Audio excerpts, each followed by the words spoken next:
video, we're going to be reacting to Jamari. My bad, y'all. Bobbi Althoff. Althoff? Is it Althoff? Girl, I don't give a fuck. You just lost everything. Hey, man, let's get straight into it. Since we last caught up with Bobbi Althoff, and the last time we did, it looked like she had successfully pulled off the pump fake. At first acting as though she would be quitting the internet forever, while admitting to her haters that she had completely fallen off. As you guys know, this podcast started off just with a girl with a dream to make more money. I didn't know I would fall off as quickly as I did. To be honest, I did think this was going to last a bit longer. But then it was revealed that this was all a massive ploy to usher in her new podcast called Not This Again, where she and Drake would hop back into bed once again to create massive amounts of cringe. I don't like the sound of this. What are you singing? I feel like I've heard... I don't think it has as much aura as the first one did. Like, I feel like the first initial, like, podcast with her and Drake, it was like, bro, who the fuck is this girl? And how the fuck is she sitting up with Drake? Now it's kind of like... It's like a ploy to get some relevance again, I feel like. Can I Shazam this? No, I just made that up. Okay. People also say that I got a BBL, right? They call me BBL Drizzy, so... Oh, that's true. Did I don't know if my, like, wagon looked crazy when I walked in here, but... Now, from the very start, attempting to recreate lightning in a bottle like this did not work. Yes, the interview itself did garner millions of views all of these months later, but in terms of the clips going viral, or this launching her new show into a different stratosphere, or really creating any sort of positive buzz for Bobbi online, it really did not work out in their favor, with Bobbi taking the brunt of the scrutiny online, while Drake at the very least came out with some funny moments at her expense. You're cute. They don't think you look 40 in the face. You know, they think lovely things about you. And I think that you take that immediate reaction and you wear it, you know, you wear it like a romper. Because the things that did get clipped were really just Drake subtly, or in some cases blatantly clowning on her, calling her a bad parent and essentially saying that she was being passed around the industry. Leaving on your daughter's first birthday was a slapper. 12 months old. No, I'm mistaken. It's not like she's not gonna remember the childhood trauma that you caused her until she watches these interviews back, and that the is childhood trauma. Crazy. If you had a superhero name, what would... And he's subtly doing it, but he's meaning every word. The childhood trauma, he meant that shit. Would it be? BBC girl. Oh, okay. That's where we're gonna end. That's crazy. How about you redo that without that? Sorry. If you had a superhero name, what would it be? What would it be?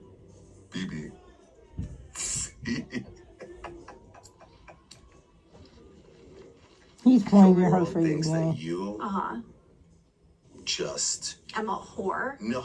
Yeah. No. That's definitely what No, they just think that you magnetically attract the biggest anacondas on planet Earth. Overall, I do feel like this podcast was a tough watch for anyone with an IQ level above room temperature. Right. And my immediate thought after seeing all of he is clowning her ass was that Drake now owned Bobbi's likeness in some sort of way. Because not only did he essentially launch her into the mainstream a couple of years back, but it was clear to me that he was now making a conscious effort to try and revive her from the ashes of irrelevance. I'm gonna take my shoes off. Oh, wow. It's not comfortable. I didn't say my shirt. I said wow, my we're shoes. going to get right into it, huh? You act like I said my shirt. No, I know, but I'm just saying, I didn't know if you want the people to know how comfy we get. But now in the 5 months since the humiliation ritual, Hawk Tua 2.0 has had nearly nothing going on. Yes, she did do an interview with Kevin Durant 2 months after that did do decently, but much like with Drake, I think it was more about the fact that Kevin rarely does interviews, and so naturally his massive amount of fans were inclined to watch. Would you date someone with kids? How many kids are we talking? Like 6. But ain't nobody fucking with KD right now either, though. So it's like, and shit, nobody was fucking with Drake either after that whole Kendrick versus Drake shit. Drake kind of took some hits, and he was involved in some scam shit. Like, so Drake kind of took some hits as well. Like, obviously his fan base is too strong. His rep go back way, like he got too much of a strong rep for him to really get, like, you know, out of here. But I mean, Drake been taking some hits. Katie just got, he got some shit going on, and nobody knows about this bitch no more. So it's just like, No. The fuck? And honestly, if anything, I think that this was really just KD doing a solid for his longtime friend, who I truly think does have a vested business interest in the industry plant herself. Welcome to she a indeed much more is like defined, one of the poised, most prime examples of like an Pleasant. industry plant, like genuinely coming out of nowhere and blowing up overnight and then like falling out of relevance. Like that's like, wow. She's like a prime example of an industry plant. Like, and then getting like, wow, she genuinely is. I don't know about that. That's Bobbi right I there. think that was just a word game. I'm trying to get you brand deals. Now, when we further dissect the wilting of this plant, you may notice that she is only posting at a pace of around one podcast every 2 months with her new show. And I must say, to her credit, she really did try and drop the dry, rude, sarcastic vibe, and has attempted to be more open and less confrontational with her guest. I've only been to one concert. They never just brought you and said, come on, Bobby. It was one time. No, he didn't. Come on, little Bobby. But overall, she is still incredibly boring and poorly researched. It's like she She really brings is. nothing new to the Like, table. And even her guests carried her. Like, when she initially blew up like an industry plant, it was her guest. She had Yachty and Ali, shit, Kevin Gates, Drake. Like, she was interviewing everybody, and everybody was watching her because this random white girl, because I didn't know who Bobbi was until she, like, that Drake podcast. This random white girl is now out of nowhere coming with all of these celebrities. Like, who the fuck is she? That was like her thing. Nobody knew who she was, but yet she was having all these different podcasts with all these different A-list celebrities. So it was like, who the fuck is she? That's why she piqued so many people's interest. Because it was like she was a random girl that came out of nowhere doing podcasts with A-list celebrities. Who is she? But now it's like, after watching her, like, if you genuinely just like pay attention to how Bobbi act, she is boring as fuck. Like, there's nothing entertaining about this girl. It was genuinely just the like, she had that mysteriousness to her, and that's why people initially was watching her. Because again, this mysterious random girl comes out of nowhere doing a podcast with Drizzy Drake. Then she keeps dropping podcasts with more A-list celebrities. That's how she blew up, gang. Because she was something new, mysterious, and intriguing doing out of the ordinary ass shit. But now that interest that all them people had, that shit is gone. Now she's trying to find a new thing to make her name more relevant again. But it's like, what you gonna do? You know what I'm saying? Like, her initial thing is gone. Her mysteriousness, like, is gone. Like, now we know Bobbi as the boring girl that just somehow. Now we know her as an industry plant, like, genuinely, like, because she's not entertaining. But yeah, she came out of nowhere, blew up overnight, did a podcast with all these A-list celebrities, and now she's falling out of relevance. Like, you know what I'm saying? even worse, she has seemingly teamed up with the likes of Logan Paul to be sponsored by Pisswater Prime. Has Kyra texted you back? I don't want to talk about it. How's the math test? Don't want to talk about it. I am that comfortable because I drink Prime. Yeah. And that kind of combination is kind of like diarrhea sponsoring an EDM festival porta potty. Now that's some nasty shit. Now, regardless of her only releasing 5 episodes, with 2 of them now being deleted due to poor performance, she is already moving on to the next season of her newfound show. And in the announcement trailer, she is becoming painfully self-aware. My first marriage fell apart. Everybody thinks I'm a bad person because I missed my daughter's first birthday. And I don't even know if me and Drake are still friends. That feels very specific. Do you remember how well I was doing 2 years ago? You were huge. Yeah, And now you feel irrelevant, I am. obsolete, Yeah. unpopular. So this little skit is essentially Bobbi addressing the elephant in the room in the most sarcastic way possible, spelling out each and every so-called hate comment that she has received since her popularity online began to unfold. Do you want to know what I did last night?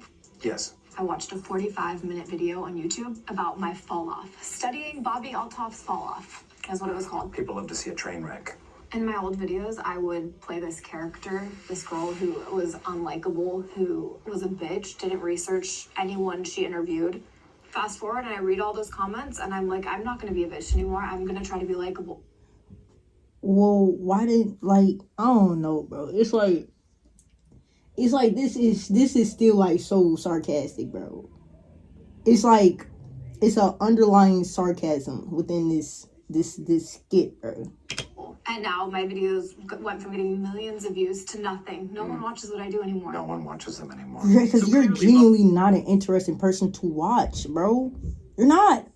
You're genuinely not. Like, genuinely. Bobbi is a fan of the work of this channel.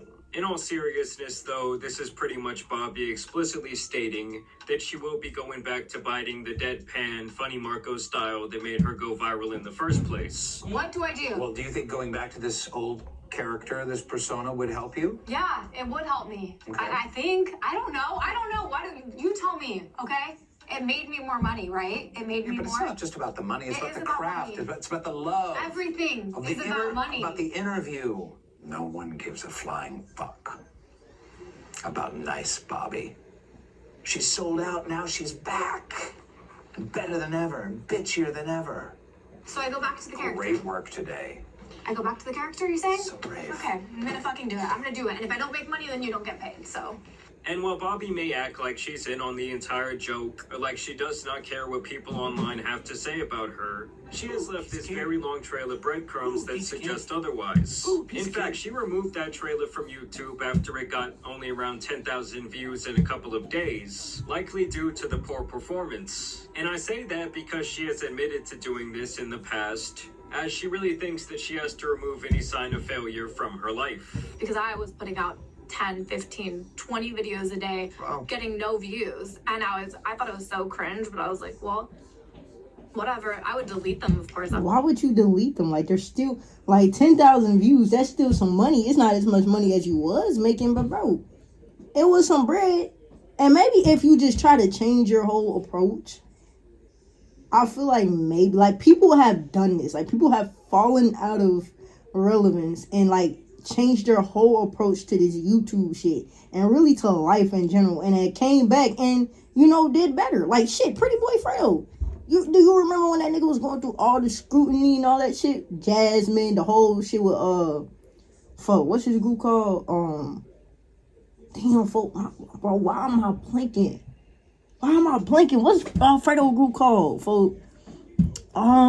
Shit, I forgot. But like the whole thing with his group and all his members, like Bari coming out. You remember all that shit, bro? When Fredo had all that shit going on.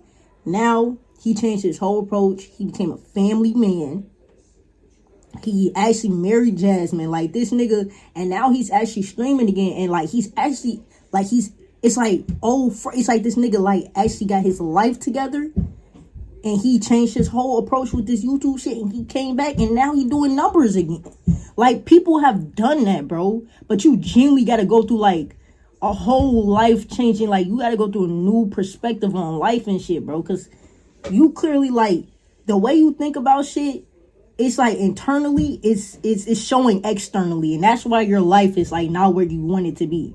You feel me? For a day, because I don't want to leave a history of me failing. And I sat through this hour-long interview that she did only around 11 months ago when things were going significantly better for her. Bro, it's like...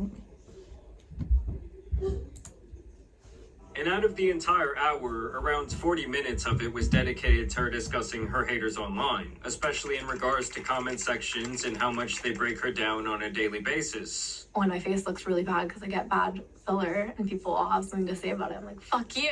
You kind of block it out, you don't read it, or you do read it and just... I mean, I heavily filter my own comments. Really? Oh, yeah. You can't say ugly. You can't say... You should see my filters. My comment filters are like...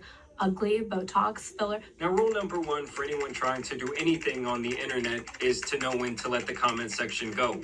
You know, I, for one, really love to read the comment section on most of my videos. Even when my viewers are crushing me for something I've done wrong throughout this 7-year career I found myself in, which has obviously happened many times. It's like, at least I know you guys are being real with me. Bobbi, on the other hand, has completely fallen victim to the internet abyss, where she has been eaten alive by random people online. She was one. She's not going to remember that. My parents worked on so many of my birthdays, but that is people's biggest critique of me, is that I left my daughter on her first birthday. Like, that makes me a bad mom because I interviewed Drake on my daughter's first birthday. I would interview Drake on my daughter's first birthday and throw a party separately. Go ahead and judge that. I'm sorry, like... We knew this in a video that I had made previously about her in the past, that she was not cut out for this life when she was tearing up, voice cracking while talking about it. What I'm putting out based on what the comments are saying, and sometimes it's just constructive criticism. It can be a little mean, but yeah. So if you know it's constructive criticism, why are you taking it so much to heart, bro? Like, if you know you're not a bad mom, why are you letting people make you think you're a bad mom? Like, if you know what you do for your child outside of this, like, fucking social media shit. Like, if you show up for your daughter, then why are you letting motherfuckers that don't know you, that only see what you put out online, they don't even see, mind you put out how much percentage of your life online and how much of it is separately? They don't know about all the shit you do for, like, come on, bro. Like, bro. Like, I have some hate comments on my shit, and I'm not even that big, and I'll just be looking, I'll be like, okay, bro. And I'll put a lovely laughing emoji, and I just go about my day because, bro, I'm going to think about that shit for probably, like, 15 minutes, and then I'm going to get high, and I'm going to go do some other shit. And I'm not going to care no more because it's like, brother, come on, bro. Doesn't bother me too much. But in that same vein, she also admits that her haters are essentially her lifeblood. My personality is annoying. I'm annoying. Why am I still trying? I'm a horrible mom. At least they're talking about you. I honestly, yeah, because when it's too quiet, I'm like, excuse me, where are my haters at? Now I'm falling off. She also does the delusional thing where she believes that everyone who has something negative to say about her online must be pigeonholed into a certain box. Specifically, she claims that they all must be conservative men, suggesting to comedian Trevor Wallace that all of his fans are essentially cut from this same cloth. I think I do stuff for both sides. Like, I'll make a video talking shit about guys who drive, like, Camaros, and then I'll also, like, make fun of, like, baristas. So, like, you can really appease both. But, yeah, my celebrity That's crazy. Do you know what I realized? What? That your number one fans are my number one haters. I think that's my... Get this, Bobbi Althoff does not support the troops. She also shared this same sentiment during an interview with Said the military? that, like I said, has now been deleted. Those are good hate comments. Yeah. Yeah. I hope that your haters talk to my haters and get more clever with their mean things. Like, what do they say really mean things like that? Just Mine are evil. Mine are racist. Very racist. All of my haters look exactly like each other. They all look the same. They're all in the military. And I think that's really the worst part. As I can imagine, like, they all love Jesus.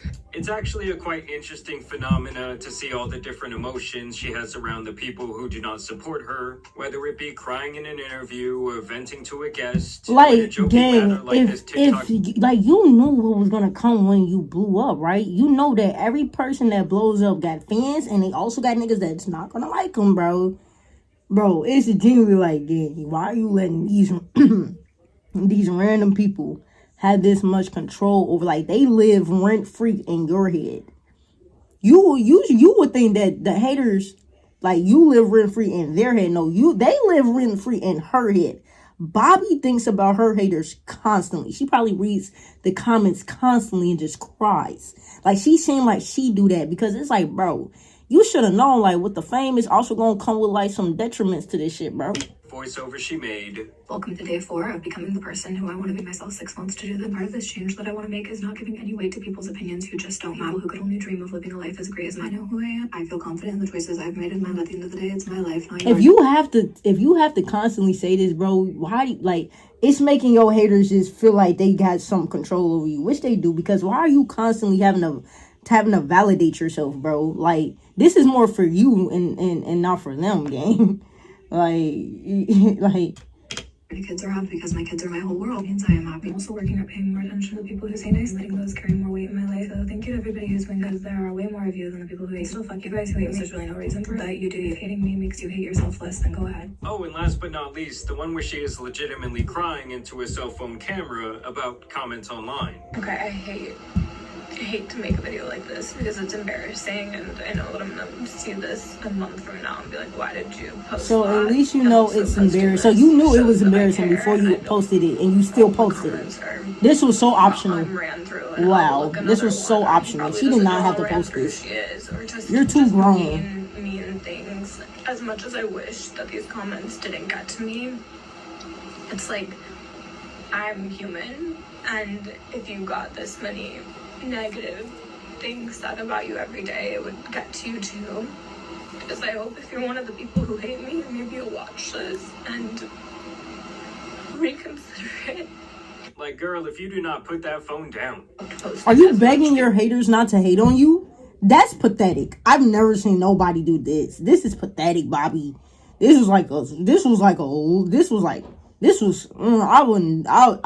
this is crazy. Because all of my comments are just so mean. People are so mean to me on the internet, and it's like, what? Because they say I sleep with every guest, and it's like, literally, I do not.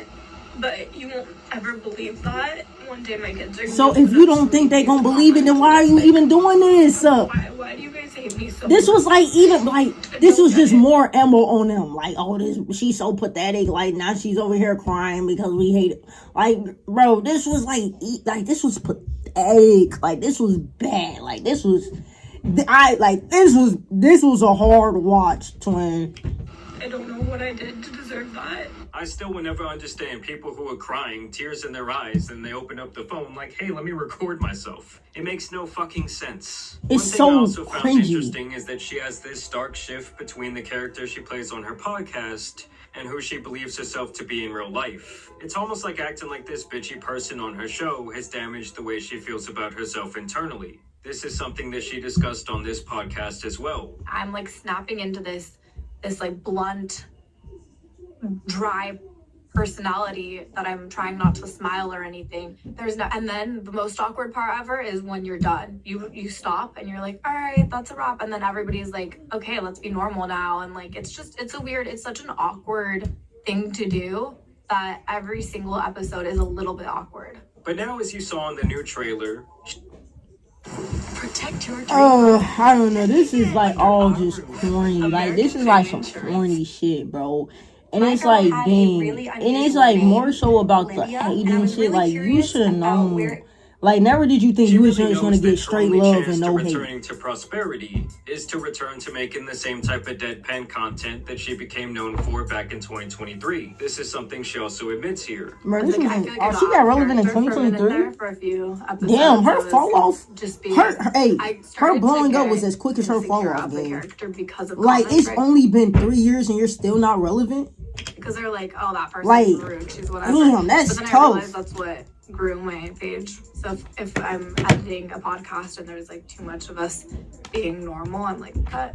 I can't go in it. But sadly, I do not think that even a return to this bitchy behavior was going to save her career at this point. Because at the end of the day, she, like many we have discussed before, whether it be the Hawk to a Girl or several others in the past, really had no foundation when it came to their fan base. Yeah. You know, it's like all these people rushed in because her clips were going viral for a moment, and she was with Drake and Lil Yachty and several other online stars. But at some point, the bit does get old. And when everyone has peeked behind the curtain and seen that all the negativity has destroyed someone like this behind the scenes, her specific style no longer works. It's like the fourth wall has been broken, and it's no longer fun for those people who thought that she was genuinely like this. You ain't got no seasoning, man. You like a plain piece of chicken, just on the thing, you pull it off, and then you serve the dish. You need some motherfucking seasoning, man. But I want... Offset funny as hell for that, twin. Hey, man, I ain't even gonna lie. Bobbi, she's just... I feel like maybe if she changed her approach, maybe she could kind of make a comeback. Not as strong as, like, it originally was, because, like, those people generally were just there because you had all these A-list celebrities on your podcast and nobody knew who the fuck you were. But maybe if you change your approach, maybe you can like actually gain a genuine fan base. Some people did it. Some people couldn't be successful. I don't know if she is gonna be one of the people that can be successful, but I mean it's worth the try, ain't it? Hey man, if y'all like the video, bro, y'all already know what the fuck to do, man. Like the video, subscribe to the channel, turn the post and catch y'all boys if new. I'm gonna catch y'all boys in the next one. Yo.